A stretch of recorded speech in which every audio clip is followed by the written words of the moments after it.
ॐ अज्ञानतिमिरान्धस्य ज्ञानाञ्जनशलाकया चक्षुरुन्मीलितं येन तस्मै श्रीगुरवे नमः।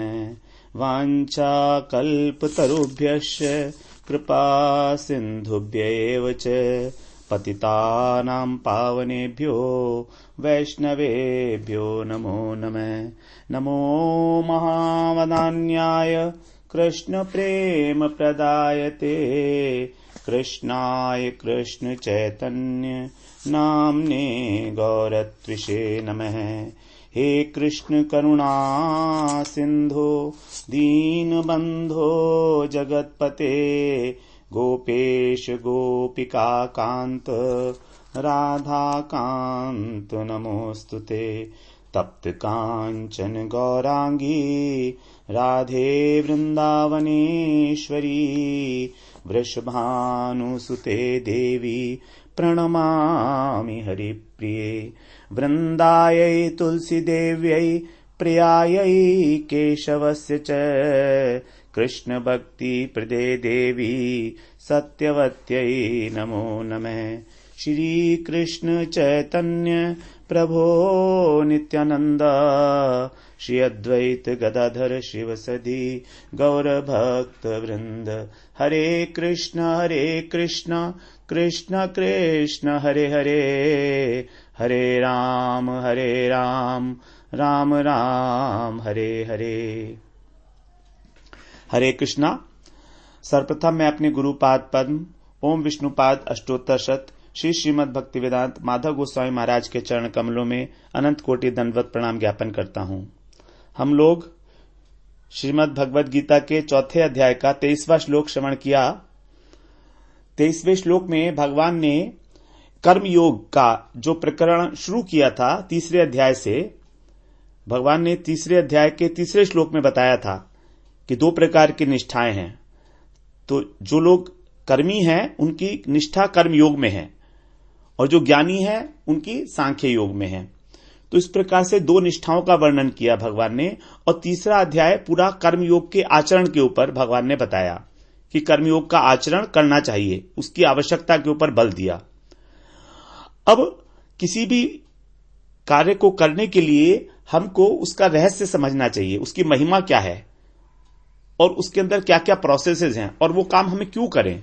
तो इस बात को भगवान ने चौथे अध्याय में बताया है कि कर्मयोग का रहस्य क्या है।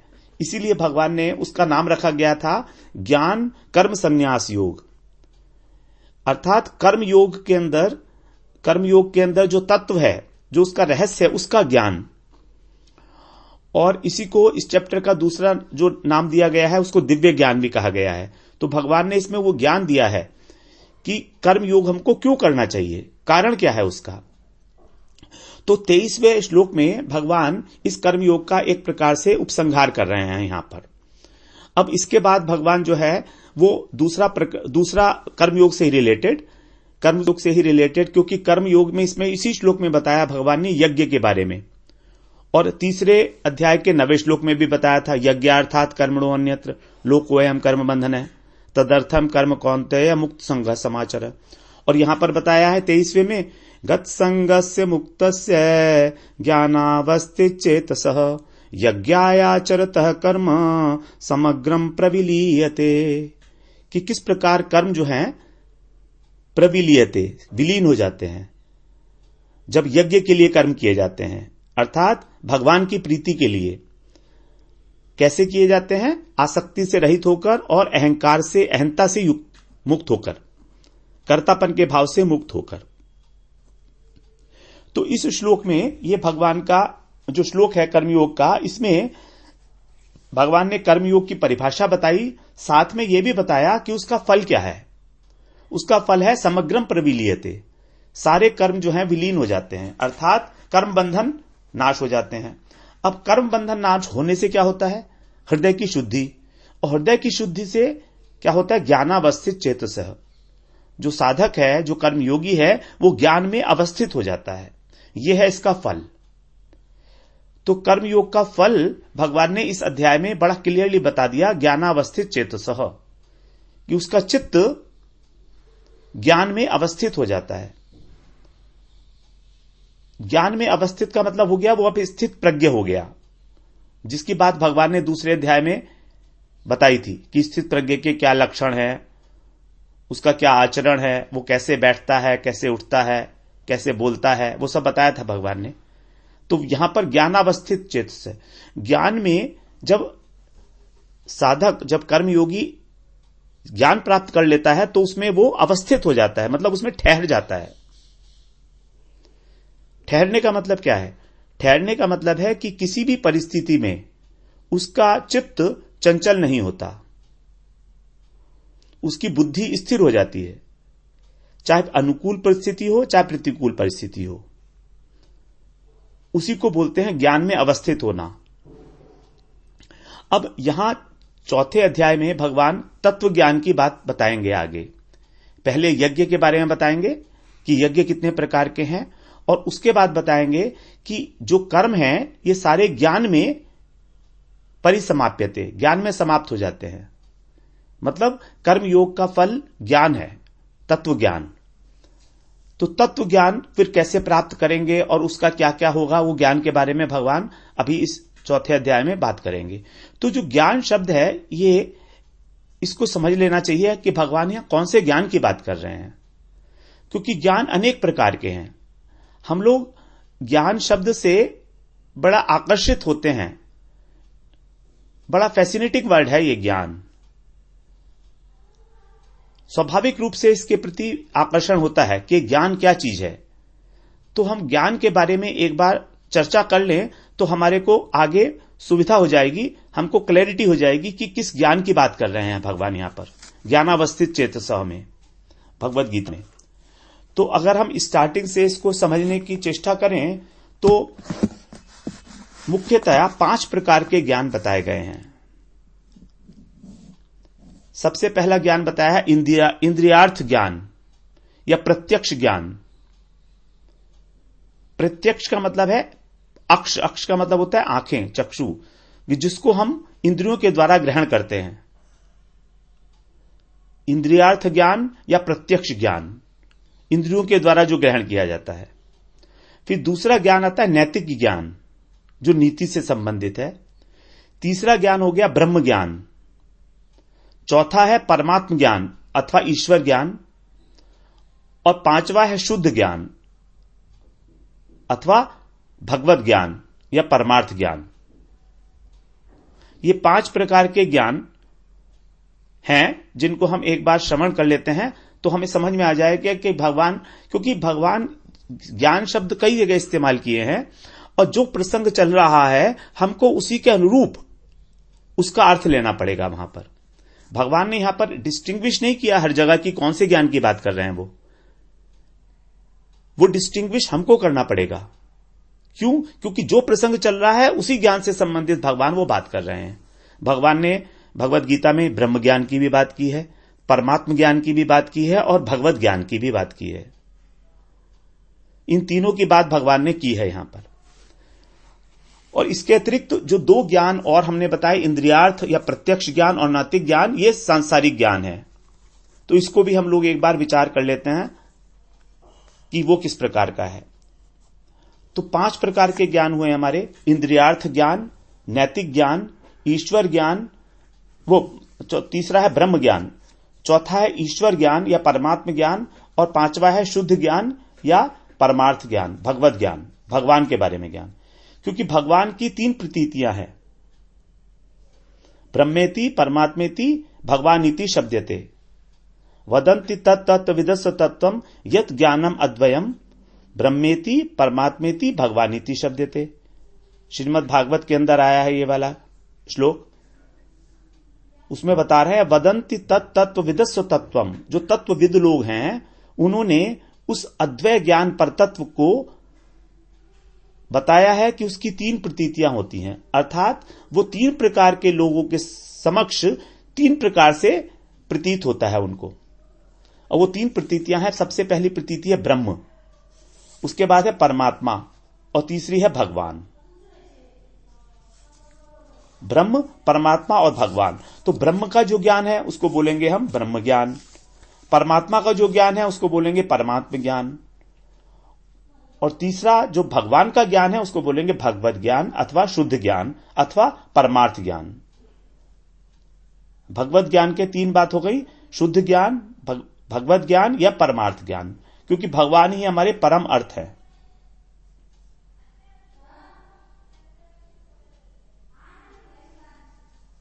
इस प्रकार से 5 प्रकार के ज्ञान हुए। तो इंद्रियार्थ ज्ञान क्या है? इंद्रियार्थ ज्ञान होता है हमारा जो मन है वो एक अंतर इंद्रिय है। हमारा मन अंतःकरण की एक इंद्रिय है, सूक्ष्म इंद्रिय है। हमारा जो अंतःकरण है उसमें मन, बुद्धि, अहंकार और चित्त, ये 4 प्रकार की वृत्तियां हैं उसमें। तो ये 4 जो अंतःकरण हैं वो बाह्य इंद्रियों से, बाह्य इंद्रियां, ज्ञानेंद्रियां जो हैं चक्षु, कर्ण, नासिका, त्वचा और जीवा, इन 5 इंद्रियों से वो जगत के जो भाव हैं बाहर के, आउटसाइड स्टिमुलाई, उसको ग्रहण करता है अंतःकरण। तो अंतःकरण की सबसे पहली वृत्ति क्या करती है कि बाहरी जगत के जितने भी भाव हैं, जितने भी उद्दीपन हैं, स्टिमुलाई हैं, उनको जो हमारी शिराएं हैं, जो हमारी नर्वस सिस्टम है जो हमारा, उसके द्वारा उसको एक्सेप्ट करता है, रिसीव करता है। हमारा मन उसको रिसीव करता है रिसीविंग एजेंट की तरह से। फिर वो उन भावों को रिसीव करके उनका जो ग्रुप है, एक उनका जो बन जाता है ग्रुप, वो उसको अपनी मेमोरी में स्टोर करता है। देखिए अंतःकरण में जो क्रियाएं हो रही हैं वो 5 क्रियाएं हैं। सबसे पहले आउटसाइड स्टिमुलाई को उसने रिसीव किया, रिसीव करके उसको कलेक्ट कर लिया। दूसरा, उस कलेक्शन को उसने स्टोर किया स्टोर हाउस में, जिसको चित्त बोलते हैं। अब वहां पर चित्त के अंदर जो कई सारे भाव आए हैं, जो अभी आए हैं बाहर से इकट्ठे करके, तो वो मिलते हैं, कुछ मिलते हैं और कुछ में हमारा इंटरेस्ट हो जाता है और कुछ में हमारा इंटरेस्ट नहीं होता। तो उसके अनुसार ही हमारे मन में संकल्प और विकल्प उठने शुरू हो जाते हैं कि ये चीज मुझको चाहिए, ये चीज मुझको नहीं चाहिए। जो पुराना स्टोर्ड मटेरियल है हमारे चित्त में, स्टोर हाउस में, उसके हिसाब से ये संकल्प और विकल्प उठते हैं। ये तीसरा एक्शन हो गया। अब चौथा एक्शन है जो हमारा जितने भी भाव इकट्ठे हुए थे उनका सेग्रीगेशन किया जाता है, उनका सेग्रीगेशन करते हैं, और जो उसमें से स्ट्रांग भाव होते हैं उनको नॉरिश करता है हमारा अंतःकरण। जैसे कुछ भाव ऐसे होते हैं जो आए और चले गए, लेकिन कुछ भाव जो हैं वो उनकी इंटेंसिटी ज्यादा होती है, वो हमारे ऊपर ज्यादा असर करते हैं हमारे अंतःकरण के ऊपर। जैसे मान लीजिए हम सड़क के ऊपर जा रहे हैं, तो हमने एडवर्टीजमेंट्स वगैरह देखे, बोर्ड देखे, हम तो चले जा रहे हैं, कोई फर्क नहीं पड़ा। वो सारे भाव हमारे कलेक्ट तो हो रहे हैं, लेकिन उनका कोई फर्क नहीं पड़ रहा है हमको, हमारे ऊपर ज्यादा। मगर कुछ चीजें ऐसी होंगी जो हमारे अंदर एकदम इंपैक्ट मारेंगी हमारे अंतःकरण में। जैसे कहीं पर कोई एक्सीडेंट हो गया है तो वो एकदम इंपैक्ट होगा वो। तो कुछ भाव ऐसे होंगे जो हम उनको पोषण करेंगे हमारा, और कुछ जब पोषण कर लेते हैं हम कुछ भावों का, तो फिर वो जो सेग्रीगेटेड भाव हैं, अब जो सेग्रीगेशन हो चुका है, उनके अंदर एक हम अर्थ निकालेंगे, मीनिंगफुल एक्टिविटी होगी। ये अब इंटेलेक्ट का काम शुरू हो गया, विवेक के द्वारा, जिसको बोलते हैं हम युक्ति, आर्ग्यूमेंट्स के द्वारा, इंटरनल आर्ग्यूमेंट्स के द्वारा, जिससे कि ये डिसीजन होता है कि क्या ठीक है और क्या गलत है। अब इसी इंटेलेक्ट के द्वारा ही हमारे जितने भी जड़ विज्ञान हैं, हमारे जैसे फिजिक्स है, केमिस्ट्री है, मेडिसिन, इंजीनियरिंग, म्यूजिक, लॉजिक, जितनी भी चीजें हैं, आर्किटेक्चर, ज्योग्राफी, एस्ट्रोनॉमी, जितनी हमारी साइंस है, वो सारी इसी इंटेलेक्ट के ऊपर आधारित है। तो बेसिकली ऑब्जर्वेशन से ही हमारी सारी की सारी जितनी साइंस डेवलप हुई है वो इसी से पैदा हुई है, हमारी ऑब्जर्वेशन से। तो ये सारा इंद्रियार्थ ज्ञान है, इंद्रियों के द्वारा, थ्रू ऑब्जर्वेशन। अब आते हैं हम दूसरे ज्ञान के ऊपर, वो है नैतिक ज्ञान। नैतिक ज्ञान है समाज का, इसमें हित है या अहित है। तो ये बात सोचकर नीति बनाई जाती है, और नीति का उद्देश्य है कि हमारे सुख में वृद्धि हो और हमारे दुख की निवृत्ति हो, और हमारा समाज ठीक प्रकार से सुचारू रूप से चलता रहे, एक व्यवस्था कायम रहे समाज में। इसी से राजनीति, समाज नीति, श्रम नीति, वाणिज्य नीति, अलग अलग नीतियां इसी से निकाली जाती है, बनती हैं इससे। इसका उद्देश्य होता है कि हित किस चीज में है और अहित किस चीज में है। इस नीतियों में भगवान का कहीं पर कोई भी रोल नहीं है, कोई नितांत अभाव है इसमें, भगवान से कोई रिलेटेड नहीं है। और उससे पहला वाला इंद्रियार्थ ज्ञान, उसमें भी भगवान से कोई रिलेशन नहीं है। इसका जो फल है वो सिर्फ शारीरिक सामाजिक धरातल के ऊपर ही देखा जाएगा। मरने के बाद अगर हम नीति का पालन करेंगे तो इसका फल क्या है, या तो आप यश मिलेगा या अपयश मिलेगा, बस, इससे ज्यादा कुछ नहीं। कि वो व्यक्ति जो है बहुत समाज सेवक था, उसने समाज के लिए बहुत कुछ किया, इसका यही फल है, यश या अपयश। अब तीसरे ज्ञान पर आते हैं। अब हमारा डिफरेंट कैटेगरी हो गई। ये दोनों तो हमारे मुंडेन वर्ल्ड के लिए थे, मटेरियल वर्ल्ड के लिए, इंद्रियार्थ ज्ञान और नैतिक ज्ञान। अब हम लोग थोड़ा ऊपर उठते हैं तो वहां आता है ब्रह्म ज्ञान, जो भगवान की सबसे पहली प्रतीति थी।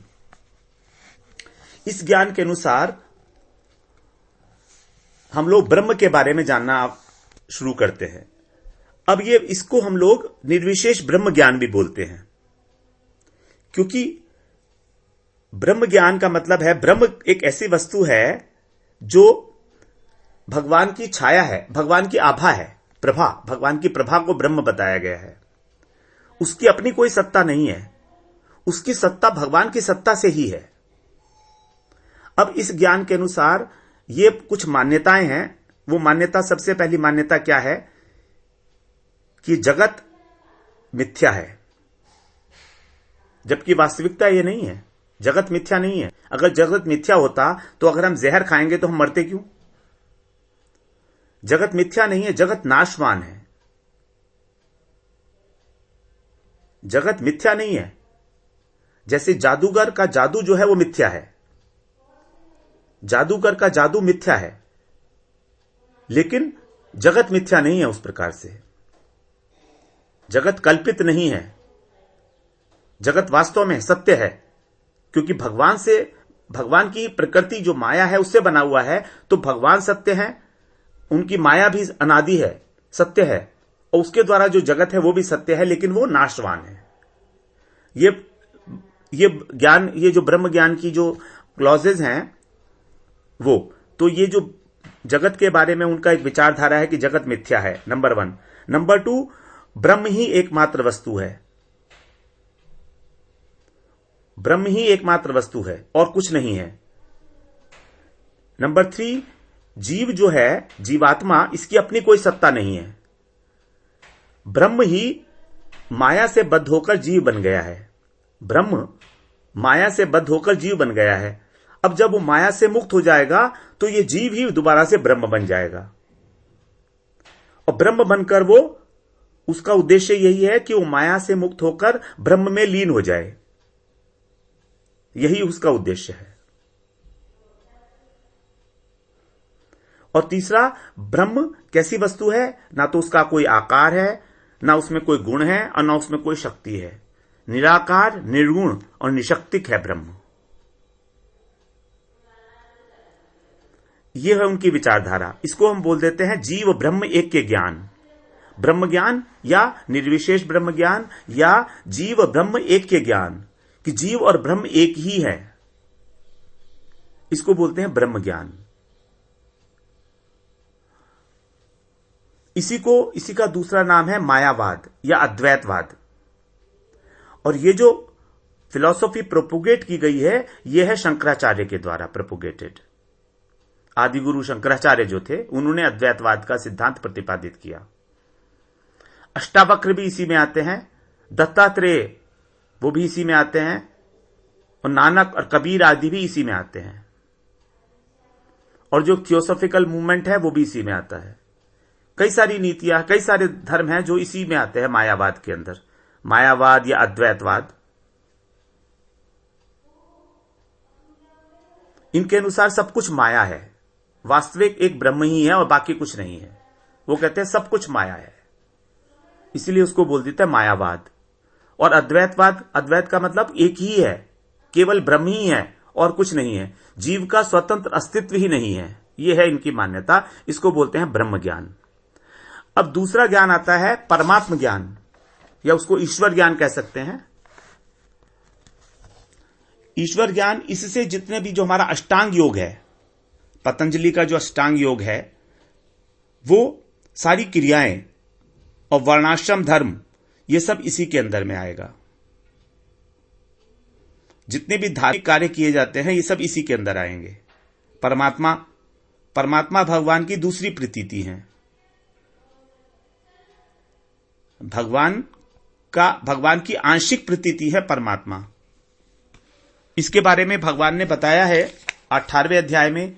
ईश्वर और परमात्मा एक ही बात है। ईश्वर परमात्मा एक ही बात है।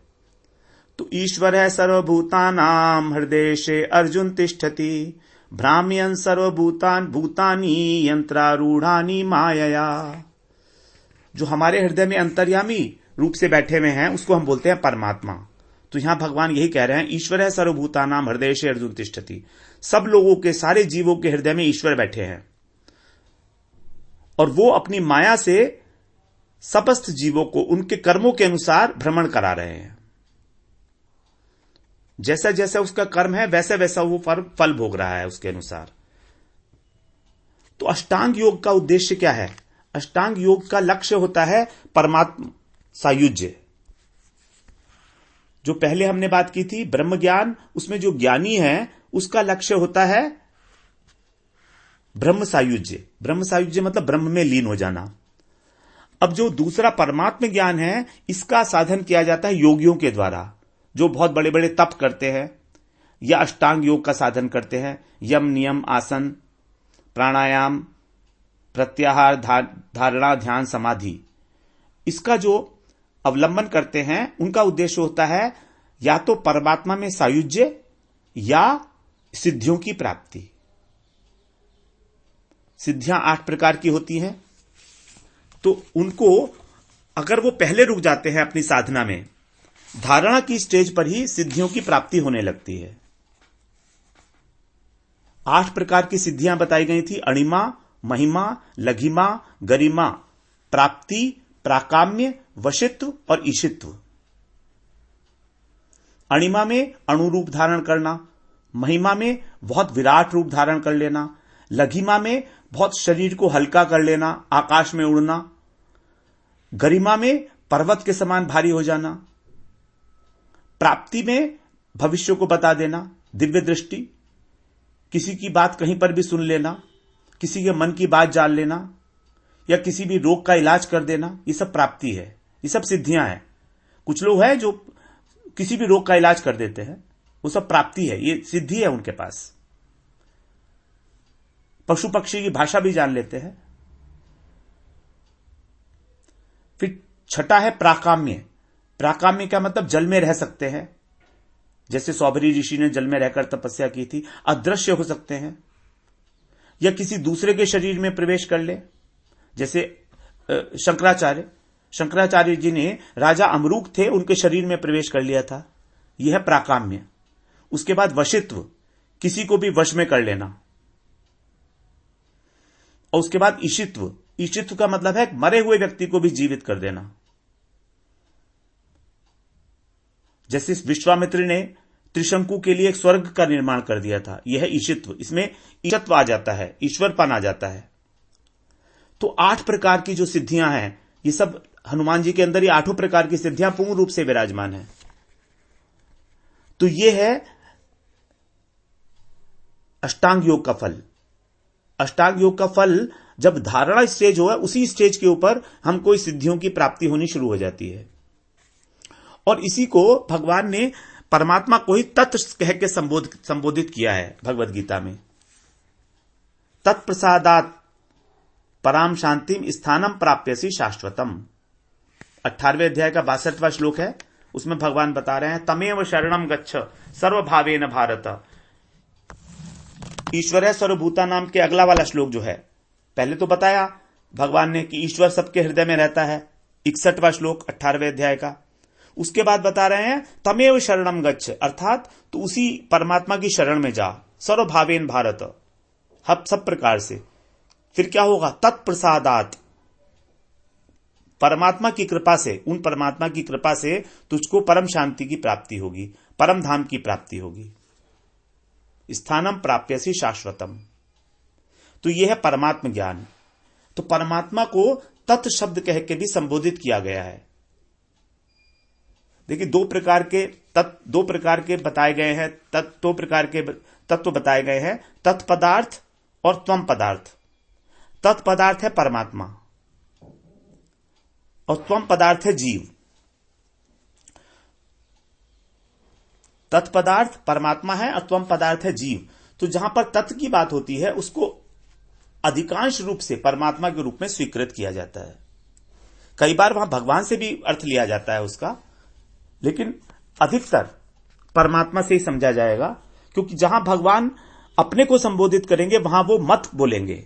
भगवत गीता में जहां पर भगवान बोल रहे हैं मत पर का मतलब मेरे परायण हो जा, और जब बोलेंगे तत्पर तो इसका मतलब है परमात्मा के परायण हो जा। दोनों में डिफरेंस है थोड़ा सा, एक ही है लेकिन प्रकाश की, क्योंकि परमात्मा आंशिक रूप है भगवान का। 10वें अध्याय में यही बताया ना भगवान ने अंत में, 10वें अध्याय के अंत में, अथवा बहुना एतेन किम ज्ञातेन तवार्जुन विष्टभ्य अहम इदम कृष्णम एकांशेन स्थितो जगत। वहां बता रहे हैं भगवान ने अनेक अनेक विभूतियों का अपना वर्णन दिया, और फिर भगवान बता रहे हैं तेरा बहुत जानने से क्या प्रयोजन है, अर्थात मैं कितनी विभूतियां और गिनाऊं तुमको, बहुत सारी बता दी है मैंने। ये सारे जगत को मैंने अपनी योग शक्ति के एक अंश से धारण करके स्थित हूं मैं, एक अंश से। परमात्मा जो है भगवान का एक अंश है, उस एक अंश में ही ये सब कुछ आ रहा है। और भगवान धारण नहीं किए हुए हैं पूरे जगत को, परमात्मा धारण किए हुए हैं। 15वें अध्याय का 17वां श्लोक देखना पड़ेगा इसके लिए हमको। भगवत गीता से ही हम लोग सारी चीजें निकाल रहे हैं, ये सारा कि परमात्मा कौन है और क्या करते हैं। एक तो नंबर 1 वो सबके जीवों के हृदय में रहते हैं, नंबर 2 वो सारे लोगों का भरण पोषण भी करते हैं और सारी जगत को जो है धारण करते हैं। 15वें श्लोक का 17वां श्लोक बोल रहा है उत्तम पुरुषस्त्वन्य परमात्मेति उदाहृतः यो लोकत्रयम आविश्य विभर्ति अव्यय ईश्वर। वो कौन है? परमात्मेति, परमात्मा कौन है? जो तीनों लोकों में प्रवेश करके, तीनों लोकों में प्रवेश करके का मतलब होता है कि जितने भी जीव हैं इस तीनों लोकों में, उन सबके हृदय में प्रवेश करके उनका विभर्ति अव्यय ईश्वर। विभर्ति का मतलब धारण पोषण करता है, उनको धारण करता है, उनका पोषण करता है, और वो अविनाशी है और परमात्मा है। इस प्रकार से उसी को परमात्मा कहा गया है। तो ये परमात्मा हमारे हृदय में भी रहता है और हमें धारण करता है और हमारा पोषण भी करता है। यह है परमात्म ज्ञान। इसको तत्पदार्थ का ज्ञान भी कह सकते हैं। तो अभी हम लोगों ने श्रवण किया, 4 प्रकार के ज्ञान हम लोगों ने श्रवण किए। इंद्रियार्थ ज्ञान, नैतिक ज्ञान, ब्रह्म ज्ञान और परमात्म ज्ञान। अब जो शुद्ध ज्ञान है, भगवत ज्ञान है या परमार्थ ज्ञान है, उसको हम लोग अगली बार श्रवण करते हैं। फिर हम उसको लिंक करते हैं कि 4थे अध्याय में भगवान यहां जो ज्ञानावस्थित चेतसः बता रहे हैं, ये कौन से वाले ज्ञान की बात कर रहे हैं। वांछा कल्पतरुभ्यश्च कृपा सिंधुभ्य एव च पतितानां पावनेभ्यो वैष्णवेभ्यो नमो नमः।